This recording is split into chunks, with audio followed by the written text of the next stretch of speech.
कसे आहात सर्वजण? ऊन बघा किती झालेले ना. काल बापरे खूप उन्हात मी आले त्यामुळे मला ना आज कुठेच जायची इच्छा नाही आहे, बसली असे. आता मी एक वकील आहेत,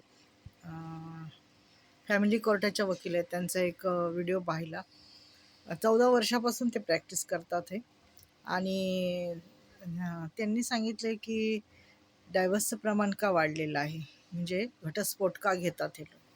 घटस्फोटाचं प्रमाण का पुण्याच्या ठिकाणी एवढं वाढलेलं आहे, कारण का दोघे कमवते असतात आणि दोघं कमवते असल्यामुळे दोघं एकमेकावर डिपेंडंट नसतात.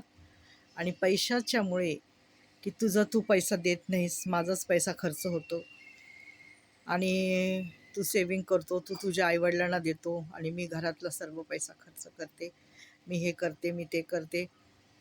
आणि सर्वात मुख्य गोष्ट म्हणजे समजून न घेणे, एकमेकाला सहन न करणे. त्याने आरे म्हटले तर मी कारे म्हणणारच, कारण का मी कमवती आहे, हो की नाही. मी काय नवऱ्याच्या अंडरमध्ये राहणार नाही. आणि कमवती मुलगी असल्यामुळे तिला सर्व गोष्टी म्हणजे ती करू शकते. सर्व गोष्टीमध्ये तिला हे होतं, म्हणजे आर्थिक पाठबळ मिळतं. तर त्यामुळं ती नवऱ्याच्या कुठल्याच गोष्टीला मान सन्मान देत नाही. आणि हे मुख्य कारण आहे, म्हणजे दोघं कमवते, दोघं शिकलेले. पहिल्याच्या काळी काय व्हायचं माहिती आहे का, स्त्री ही पूर्णपणे नवऱ्यावर अवलंबून राहायची. मग नवरा काही बोलला, कसाही वागला, त्यांनी बाहेर 17 लफडी केली, मारलं, हाणलं, दारू पिला, काही केलं तरी माहेरची परिस्थिती अशी असायची की आई वडील म्हणायचे नाही तिथेच राहा आणि तिथेच मर. परंतु आत्ता परिस्थिती अशी आहे की मुलगी कमवती असल्यामुळे मुलीला सर्व प्रकारच्या गोष्टी तिच्या पैशामुळं तिला घेता येतात, खरेदी करता येतात, घर घेता येतं, कपडे घेता येतात, दागदागिने, हे ते सर्व काही तिला ती कमवू शकते, घेऊ शकते. तर त्यामुळं ती इंडिपेंडंट झाली आहे, म्हणजे ती स्वतंत्र आहे. तिला कोणाचं असं दबाव नको आहे की तू हे करू नको, तू ते करू नको.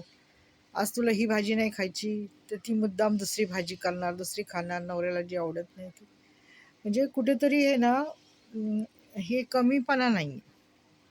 आणि ह्याला मुख्य कारण आहे पैसा, कारण का ती पैसा कमवायला लागली. नातं तुटण्याची कारणं मुख्य म्हणजे पैसा.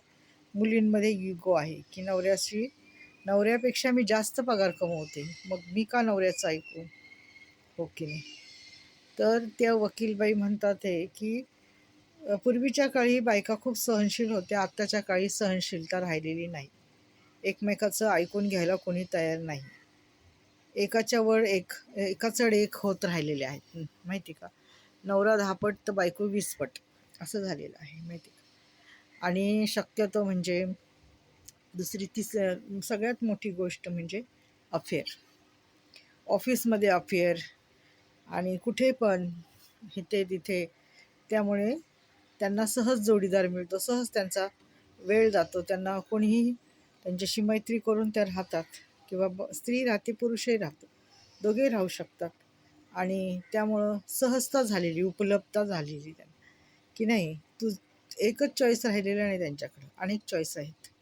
आणि त्यामुळं त्या घटस्फोटाकडे वळतात. आणि शक्यतो करून जितकं लवकर होईल तितकं, वकीलबाई म्हटलं 1 वर्षाच्या आत लोकांनी घटस्फोट घेतलेले, 1 वर्ष पण राहिलेले नाहीत लोक स्वतः एकमेकाबरोबर, असे आहेत बघा.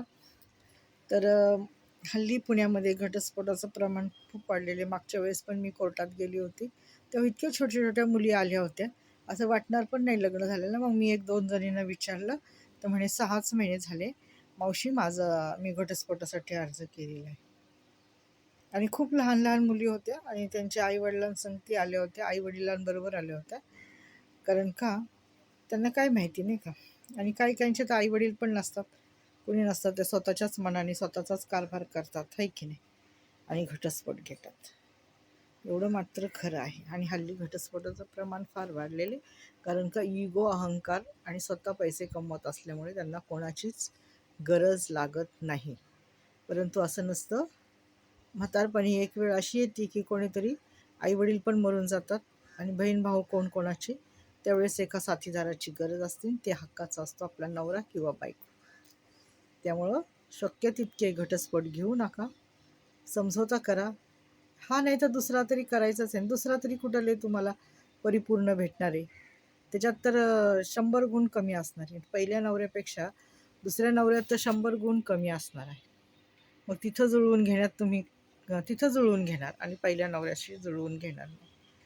त्यामुळं बघा, कोणी असं नाही की परिपूर्ण नाही आहे. सगळ्यात काही ना काही कमी असतेच आणि पाची बोटं सारखी नाही आहेत. त्यामुळं पहिलं ते पहिलंच असतं. मग तुम्ही मागून किती थिगळं लावा, ते थिगळंच असतं.